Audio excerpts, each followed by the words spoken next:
Granny? Granny who? Granny, you. What's in the sack? I just bought a few carrots for dinner. That's a carrot? Well, they was a little picked over. Granny, this sack is full of roots. Are you brewing a potion? Potion? Huh. Why should I be brewing up a potion?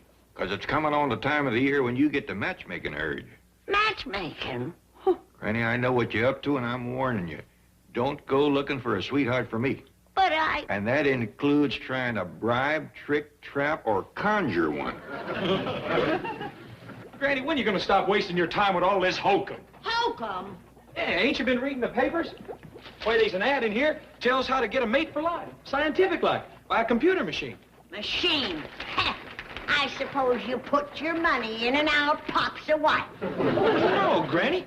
But I'll show you. It's in here every morning. I ain't got time. The potion's ready. Here it is. Find the perfect mate for you scientifically and accurately by computer selection. We have a human stockpile of thousands of people, all sizes and types, eager to meet you.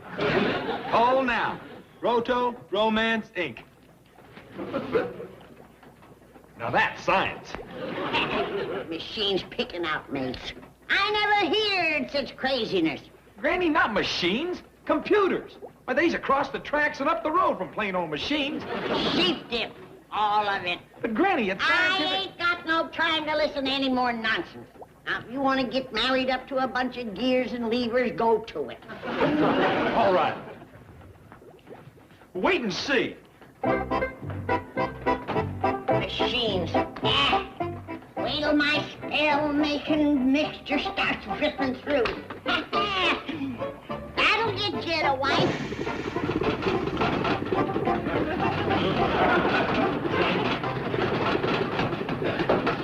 All right.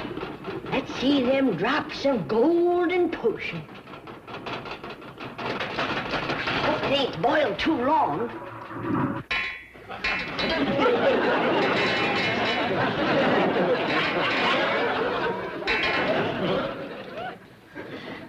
It boiled too long. Well, there goes my last chance to get Jed a spring wedding. Roto Romance. All sizes and types.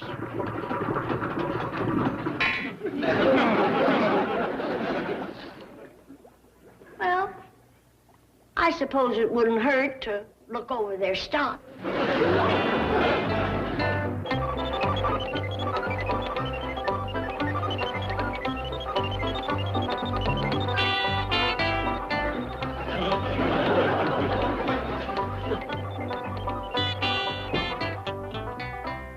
Sorry to keep you waiting, Jethro. Where'd you go? I was getting to like answering all them questions with you. I had to take a couple of aspirin. You know, you're a very unique case. Thank you. Now, let's continue finding out what kind of a person you are. Why don't we forget about all these questions? I'd just as soon have you for a sweetheart as anyone. You and I wouldn't compute. Well, it'd sure be a lot of fun trying. Yes, well, let's stick to the questionnaire. Now, I need to know your income. Income? Oh, yeah. They say it's about $7,400. All right, $7,400 a year. Oh, no, ma'am. A day. What? Yeah, that's the interest on the money. We got $68 million. I'll put that down.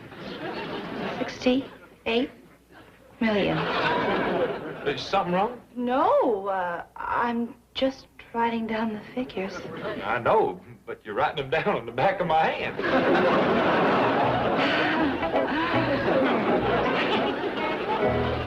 Up, down, up, down. 20. Phew. I finally found a way to make exercise enjoyable. There's $100 in each of these sacks. Well, that's fine, Chief. But I think you should talk to Jethro right away. Roto Romance just called, and he wants to sign up. What's roto-romance? Oh, it's one of those computer dating outfits. Oh, yes, I remember. See, that would be a good idea for Jethro. In fact, we ought to try to get Ellie interested. Oh, Chief, you can't. Why not? Because love is a delicate spirit that loses its very essence under scrutiny. I can't allow Wait a minute. Didn't you try this machine matching once? Yes, once. Oh, yes, I remember. When they put your card through the computer, it blew a fuse. Blacked out practically the whole south side of town. That was a coincidence. All right. Just get over there and pay Jethro's tuition. See if you can get something for Ellie. Somebody shot this card all full of holes. Oh, no. That's Mr. Clampett's data card. And all the information that you've given me is on it. You mean the answers to them nosy questions you asked me? That's right. And now I'm going to put this card through our computer, and in a moment, out will come the theoretically perfect woman for Jed Clampett. This better be on the up and up, or you're going to be flatter than that card and just as full of holes. Everything's going to be fine. Oh, Mr. Filbert, I was wondering, could I have the afternoon off? I'm sorry, Miss Oliver. I want you to keep that lady in their company while I run this card through. Yes, sir. I hope you can wait, Jethro. Hello. I'm Linda Oliver. Mr. Filbert asked me to come in. You? You're the one? Glamour push like you? Beg your pardon? Do you know how to milk a cow, or spin cloth, or plant taters? Well, no, but I just... I didn't think so. Computer machines, perfect woman. I could have done better picking names out of a hat. Well, where is she? I told you to keep her company until I ran Mr. Clampett's card through. I tried, but she got all excited and ran out. Oh, no. After I found an absolutely flawless match for him. Never in my career have I seen two people who computed so perfectly. Gladys Peabody and Jed Clampett. Well, I've got to send her over. Why, they're just made for each other. Every punch perfectly aligned. Pardon me, Miss Oliver, but when I see something like this, isn't love just wonderful? Hey, Uncle Jed, I got a real special date coming up. Can I borrow your courting duds? Yeah, I reckon so. Thanks. Who's a special date? My bride-to-be, Uncle Jed. The sweetheart of my dreams. The only one for me. The most terrific, wonderful gal that ever drawed a breath. Who is she? Well, they ain't told me yet. Who's they? A roto-romance. The girl said it'd take the machine a while to compute me up just the right girl. I know you won't mind my calling you at the last moment when you see who Roto-Romance has for you. He lives here? Oh, he's not only rich. He's from your part of the country. He likes the same things that you do. He's tall and he's handsome and, oh, I could just go on and on. Why don't you? Oh, I'd rather you be surprised. Your two data cards made such a lovely couple. Howdy. Hello. Is Mr. Clampett here? Well, that's me.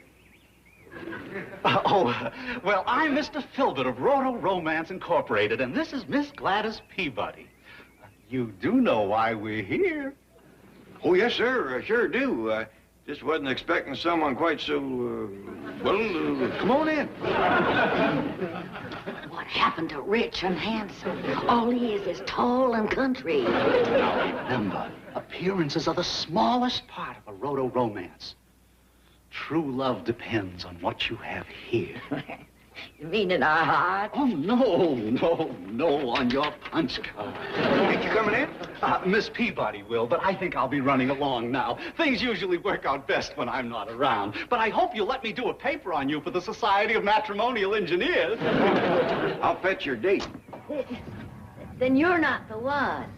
Oh, heck no. All this is Jethro's doing. I'm Jed. Oh, well, I must have heard the name wrong. What a relief. Oh, I mean, Jethro's a younger fella, you know. Well, who am I to argue with a computer? Come on in. What is this thing called love? Boy, there's a lady here from the computer place. Says she's your date. How about that roto-romance? Free delivery. Oh, I wouldn't be expecting too much. She appears to be... Uncle Jed, appearances is the smallest part of roto romance. True love depends on our cards. Well, I'd say you'd been dealt a losing hand. Uncle Jed, if you can't trust a computer, who can you trust? That girl out there, why, she might just as well have been picked out by old Dr. Einstein himself. Judging by her age, she was. You wait and see. We're going to be perfect for each other. The computer has never, ever been wrong. Howdy. Uncle Jed, what was the last thing I said? The computer has never, ever been wrong. Hello, hello? No, she is not here. Hello, hello? Miss Hathaway, where are you? Roto-romance? Oh, what are you doing there, playing chess with a computer? No, Chief, it's been a real education. Oh, vastly different than the other place I went to. Here they're professional, scientific, intelligent. Now, Chief, I have not only paid Jethro's fees, I have turned in data cards for Ellie Mae and Granny. Wonderful. Good thinking, Miss Hathaway. You what? Yes, I'm going to try for roto-romance myself. Why not? I told you that was just a coincidence. As a matter of fact, they're putting my data card through the computer right now.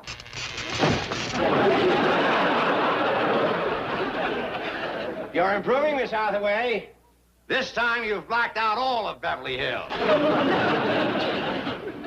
The lights went out. They're out all over, but we don't need them in here. I know. It's in there I want to see.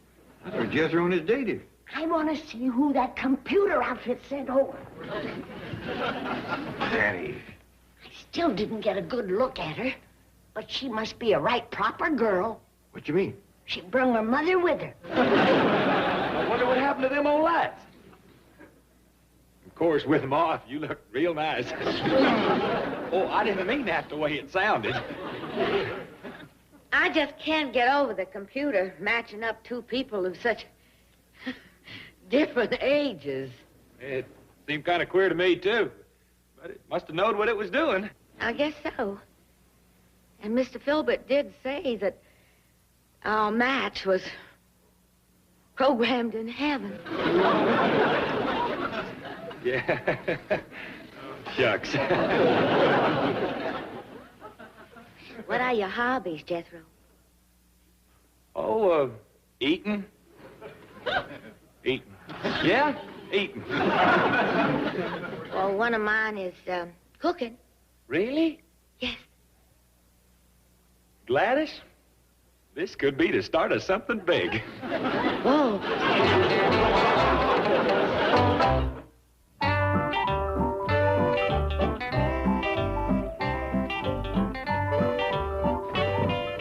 Uncle Jed, I got to have a talk with you. All right, boy. Where's Miss Peabody? Well, she's heading for the kitchen. She thought you'd enjoy meeting Granny. Well, she thought wrong, because Granny ain't exactly schools out happy about this computer courtship business. I begin to wonder about that myself. How come? Gladys and me may have been programmed in heaven, but down here we ain't having no fun at all. Maybe you ain't the match you thought you was. No, there's no doubt about that. But maybe it'd help if you'd have a little talk with her. Me? Yeah, get her to liven up a little, so's I can find out some of the other things we got in common. I mean, there's only so much you can say about cooking grits. Well, anyway, Jethro and I have found one common interest, food. He tells me he likes grits. I do know how to cook them. You do, huh? All right. Let's see you cook up some grits for Jethro. Oh, I don't need a pan that big. That ain't the pan. It's the ladle. That's the cooking pan. And just hope he don't ask for seconds. Oh, there you are, Miss Peabody. I wonder if I could have a word with you. Oh, well... Sure, go on. And when you're done, I'll get out my wash tub and we'll practice making gravy.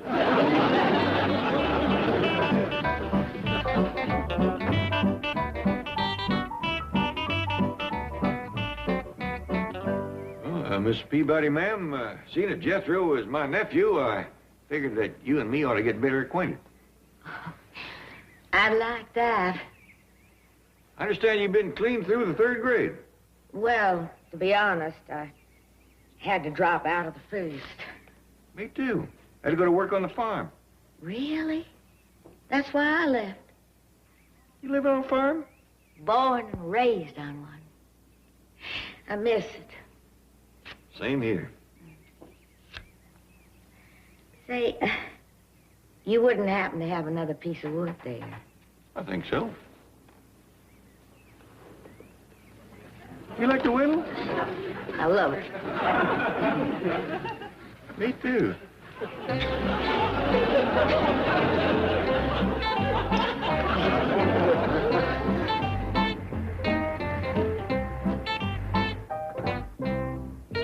Howdy, Miss Oliver.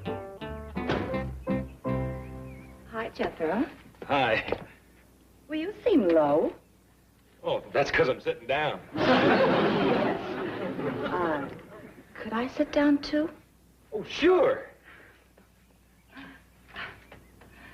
You are an awfully attractive man, Jethro. Yeah, no. Yes, well, how do you feel about me? You? Why, I think you're prettier than a mess of hog jowls and sweeter than a tub of sorghum. But I ain't free to say it. Why not? I'm done took. You mean you have a steady girl? Well, no. She's a little shaky, but she's my intended. Jethro, and I thought we were so right for each other. Me too, Linda. But you can't fight science. What do you mean? Well, I just got too much brain for my body. You're kidding. It's the unhappy truth. Sometimes I wish I wasn't so dad-blamed educated. But I thought you just graduated from the 6th grade. No, I've done that 2 years ago. Oh. Linda, tell me something. Could you be happy married to an atomic scientist or a nuclear physicist or a space-age engineer? No. I'd be much happier married to a simple country boy. Doggone. You'd only got to me 10 years ago. Jethro, there must be some hope for me. Wait a minute. Maybe there is. You like country fellas, huh? Oh, yes. Regular old hayseeds? Yes. That's the kind of fella you want to marry. Exactly. Okay, you could be my aunt. What? Yeah, you marry my Uncle Jed. At least that way we can kiss on holidays. Uncle Jed, I'd like for you to meet your bride-to-be. Who? But does your getting engaged to her make this a holiday? Engaged? I'll take a chance.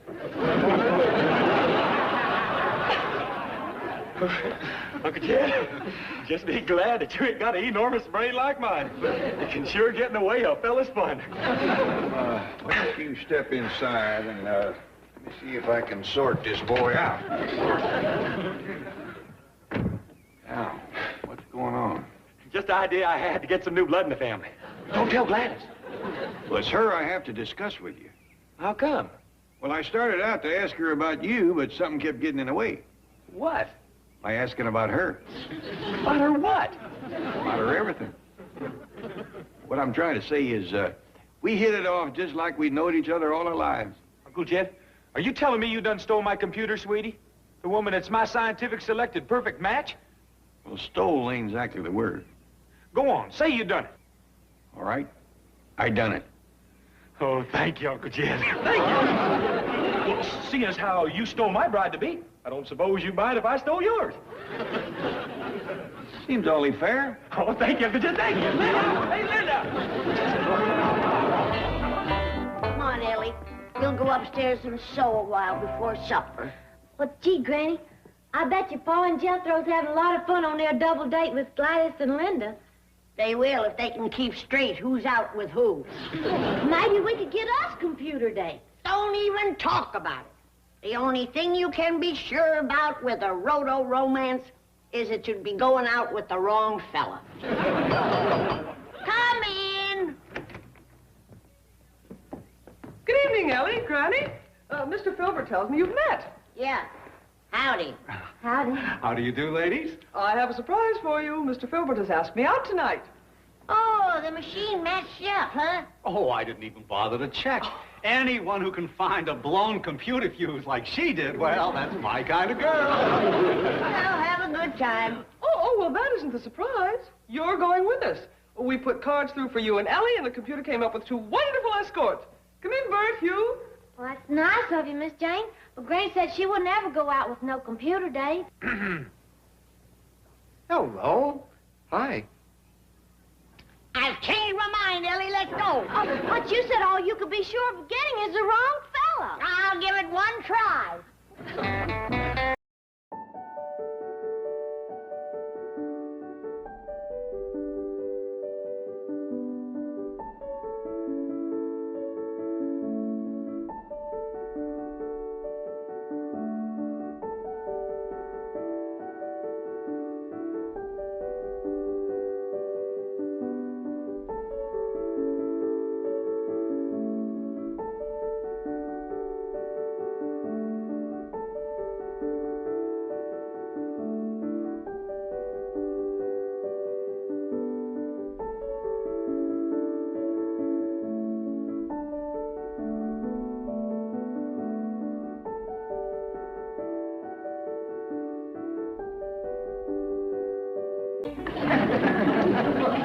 Granny, guess who's in the paper?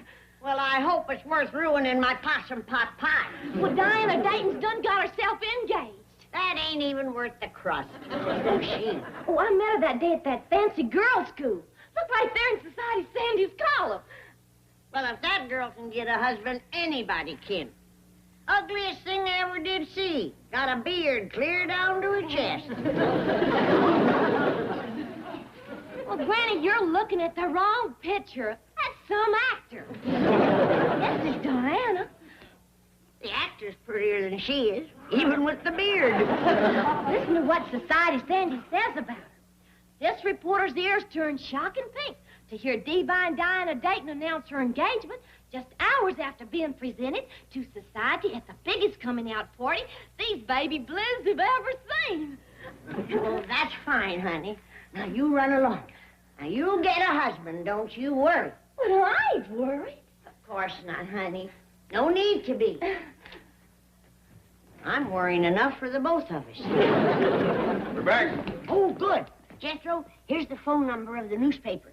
You call up and get the Society Sandy on the phone and ask her what it takes to give a coming-out party. Yes, ma'am. A coming-out party. Or Ellie. This Diana gal snared herself a husband right after she give one. She's got a face of a sour milk.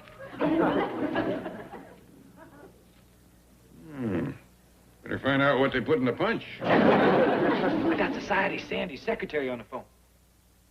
We should have thought of it. The reason Ellie ain't got no dates is because nobody in Beverly Hills knows that she's here. She ain't been presented to society. And that's what a coming-out party's for, hmm? Why, sure.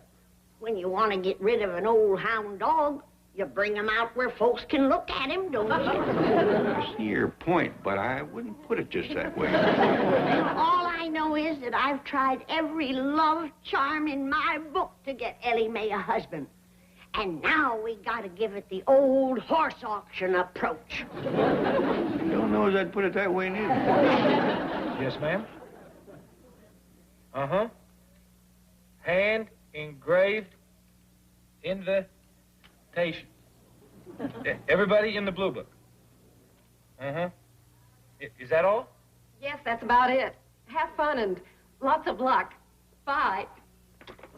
Oh, Society! Sandy! Feast your baby blues on this. Yeah? Ellie Mae Clampett is having a coming-out party. Ellie Mae Clampett. Let me see. Did I meet her at the Von Clippington tea dance? Oh, Sandy, I'm putting you on. It was a hillbilly. You should have heard the questions. At a coming-out party, does the folks have to stay out, or can they come back inside and set a spell? Clampett. Clampett. I know I've heard that name before. Get me research on the horn. Oh. Next, you got to invite the 400. They's in the blue book. We'll get one of them books. Yeah. And then you got to have party victuals fixed by a world's famous chef. I already figured on doing the cooking. And then you got to have music for dancing Well, I'll get out my guitar and Jethro and his spoon. Yeah. This is Ellie's big chance. We gotta do everything big. Everything first rate. You're right. We gotta hire us a high-class outfit. This calls for nothing less than Luther Gooch and his Ozark Jug Band. You reckon they'd come? Oh, it's gonna cost Jed a pretty penny. But as long as we've gone this far, what's another $10 or $20? Okay, thanks. No, that's all I need to know. Wow. What a scoop. Ellie Mae's father, J.D. Clampett, has 68 million simoleons. Oh, they're in the simoleon business. Means money, honey. They're oil rich. Get them on the phone. It ain't no rumor. It's gonna be the biggest wing-ding you ever seen. We're bringing in 2 bands from out of town, inviting everybody in the Blue Book and then some. Sounds like you're out to get a name for yourself. No, we're out to get a name for Ellie. One with a missus in front of it. Oh, Jed's spending a fortune. We're gonna make the Diana Dayton's party look like a rained-out well digging.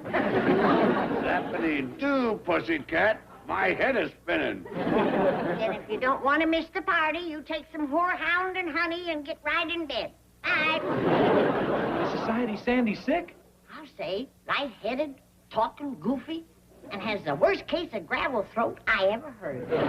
She sounded for all the world like a man. Good morning, Miss Hathaway. Oh, Chief, have you seen the morning paper? No. Is my picture in it? It's Society Sandy's column. It says the Clampetts are having a coming-out party for Ellie Mae. What? Listen, there's a coming-out party planned for the Clampett Cupcake Ellie Mae that should be the Beverly Hills Basherino of the year.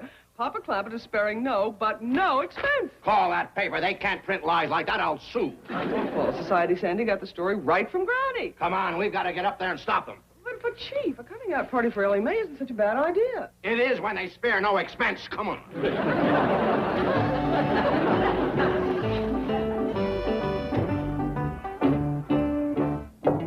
Mr. Clampett, Granny? This must be their idea of a coming-out party. Oh, Chief, it's worse than I thought. Yeah, they must have spent 10 or 20 bucks on crepe paper alone. I was thinking of the Clampetts' feelings. We'll think of a reason why nobody shows up.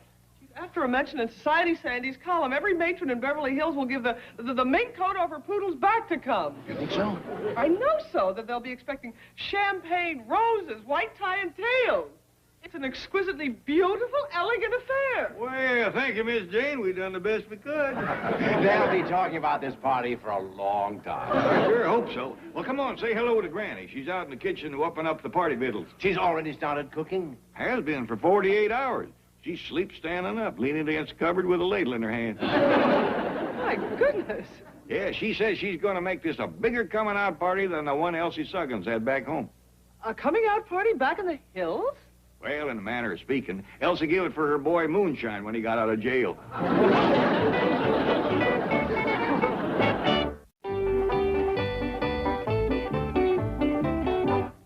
Granny, look who's here. Hello, Granny. How are you, Granny? Good to see you. But don't get no ideas you're gonna help out. Everything's been taken care of. The plans has been made, and the cooking is on the way. Granny, you're dead on your feet. You need some sleep. Sleep, there'll be plenty of time for that after Ellie's wedding. Wedding? Yes. Out here, a coming-out party can get a gal married quicker than a shotgun could back home. Well, I don't know about that, but I thought it'd be a good way for Ellie to meet some of the young fellas around here. Granny. Oh, yeah, of course. That's right, of course. Oh, howdy, Mr. Drysdale, Miss Jane. Uncle Jed, the wind was blowing too much out back, so he's going to finish the invitations in here. Those are invitations? Yes, ma'am. For a fancy do like this, we found out they had to be hand engraved.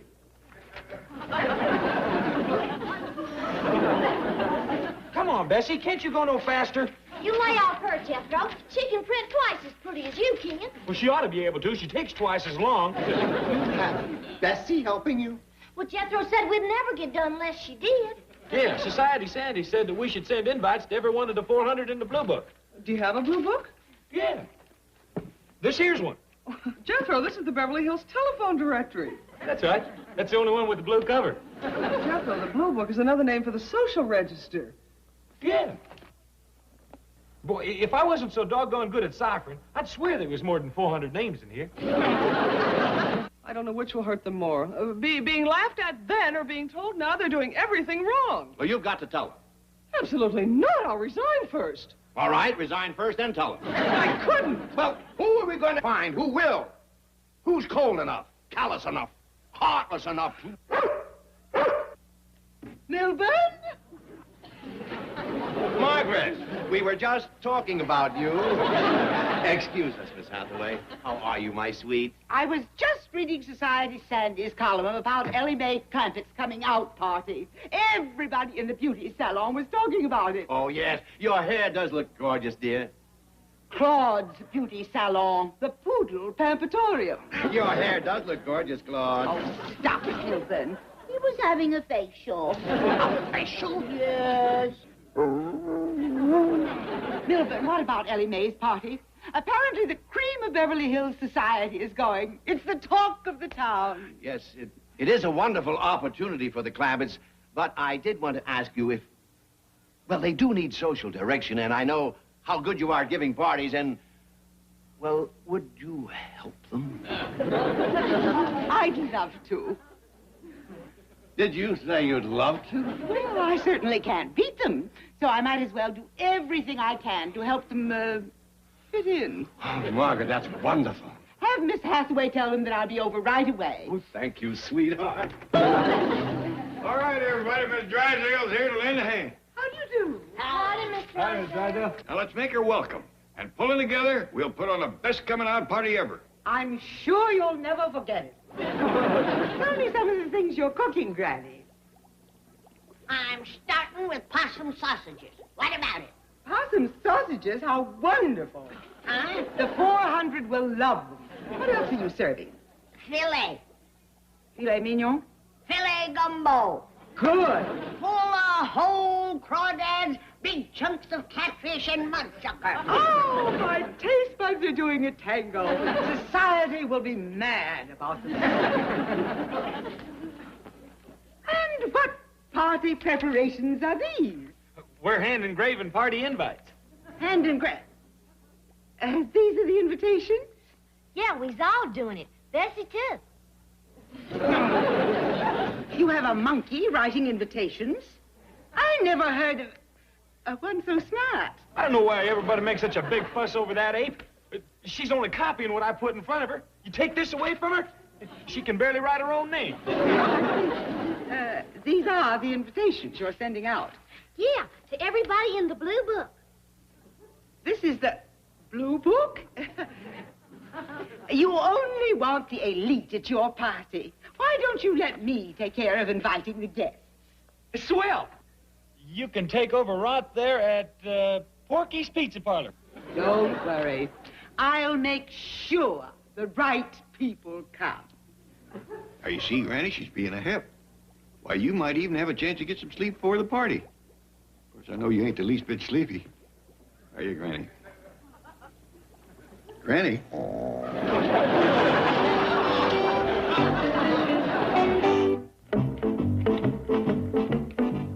Good morning, Miss Hathaway. All ready for the big party tonight? I'm ready, but are the Clampetts? I'll check a little later. Margaret's up there right now attending to the final details, and she's personally invited all the right people. Yes, but Chief, what about the hand-engraved invitations to everybody in the phone book? Margaret took care of that. She told Jethro she'd bring them back here to mail, and she did, in the incinerator. Chief, that's so sly and devious. Yes. Isn't she wonderful? Good morning, Mr. Clampett. You all ready for our party? Well, we was, Miss Drysdale, but I'm afraid I got a piece of bad news. This here telegram's from Millard Fribble. Millard Fribble? Yeah, you remember him. He's a fellow with Swing-a-Layton musical song. Oh, yes. Perfect for a coming-out party. When are they arriving? Well, that's just it. They ain't. They ain't? They aren't? No, you see, they took an offer to play at the Buzz River Hog and Steer Auction. They're giving up a trip to Beverly Hills for that? Well, it is a showcase. I see. But you still got that Luther somebody and his Ozark jug band. Oh, Luther Gooch phoned to cancel, too. It seems they needed some new jugs to toot on. So they had a party, and now they got the jugs, but nobody's sober enough to play them. What a shame. Don't worry, we got plenty of records to play on the phonograph. You know, bluegrass, barn dance, things like that. Well, as long as you have country music, it's a high society favorite. Well, you got the outside decorated all right? Oh, you've done a fabulous job. Of course, a few more corn shucks would be nice. Well, that's fine with me, as long as your friends wouldn't feel it was too show-off. Jed? Oh, Miss Drysdale. I was calling Jed to come see the coming-out dress that you bought for Ellie. Come on in. That sure was nice of you, Miss Drysdale, buying that dress, fixing Ellie's hair and all. Come on down, Ellie. Oh, she's just perfect.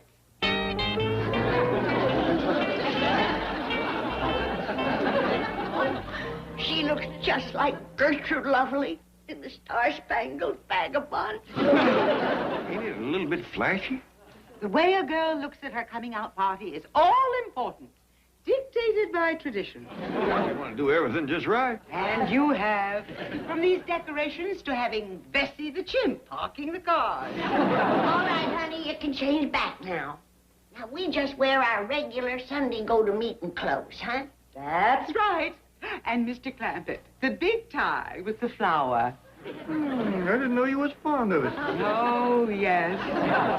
Well, everything seems to be in order, so I'll be running along. If you need any more help before the party, just call me. Yeah, thank you, Miss Drysdale. Yes, thanks, honey. You've been awful sweet. It was my pleasure.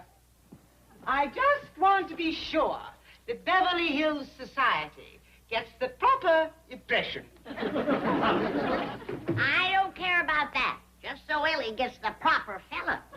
I can't get over how she's helped us with this coming-out party. Sweet as sugar. Ain't tried to change one thing that we done.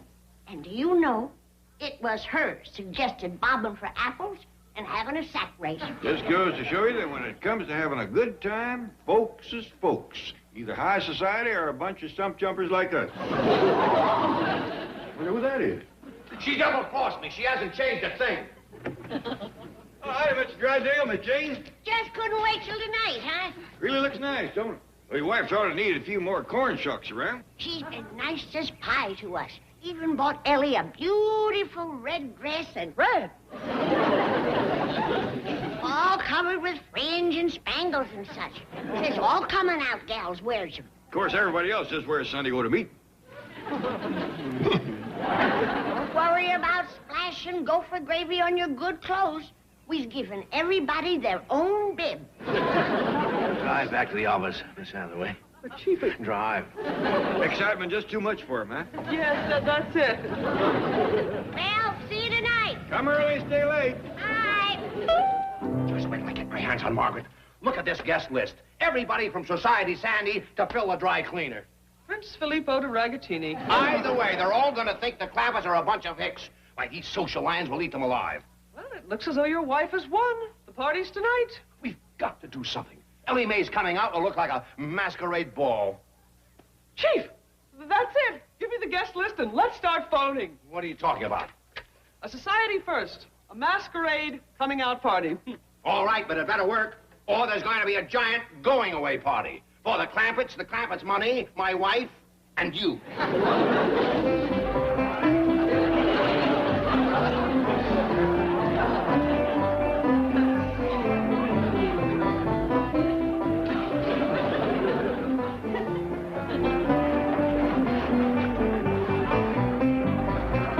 Well, Chief, it worked. Society's having a wonderful masquerade party. Yes. But I hope nobody tells Mr. Clampett he won first prize for the best costume. Never find out what we did. By the way, where's your wife? At home, she couldn't make it. Oh, really, what happened? I locked her in the closet.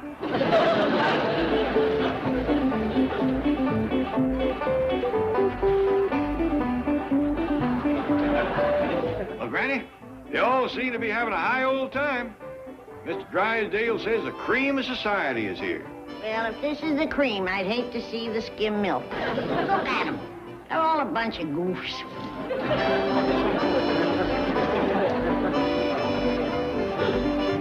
seem to dress a mite peculiar, don't they?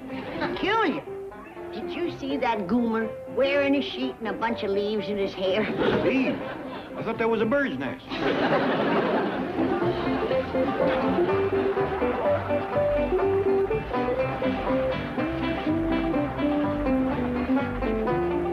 It ain't so much they're dressing funny, but have you talked to any of them? I asked that fella dancing with Ellie who he was, and he said Napoleon. You can't blame them for acting strange, as sick as they are. What you mean? Miss Drysdale said everyone on the guest list was a blue blood. Mr. Clampett, Granny, I want you to meet Society Sandy. Well, howdy there. How's your sore throat, honey? I beg your pardon? You just can't shake it, huh? You pussycats have really done it. You know, these Tootsies have danced at a lot of coming-out parties, but this one beats them all. It's the most original and inventive I've ever seen. Well, thank you, but by rights, the credit belongs to you and our dear friend, Miss Drysdale. Well, it's a great party, and you have a lovely daughter. And I hope I see a lot of you in the future. Well, Mr. Lady Killer, you sure set Miss Society Sandy on her ear. What you talking about? Well, she seemed quite anxious to get to know you better. I mean, she ain't gonna have that sore throat forever.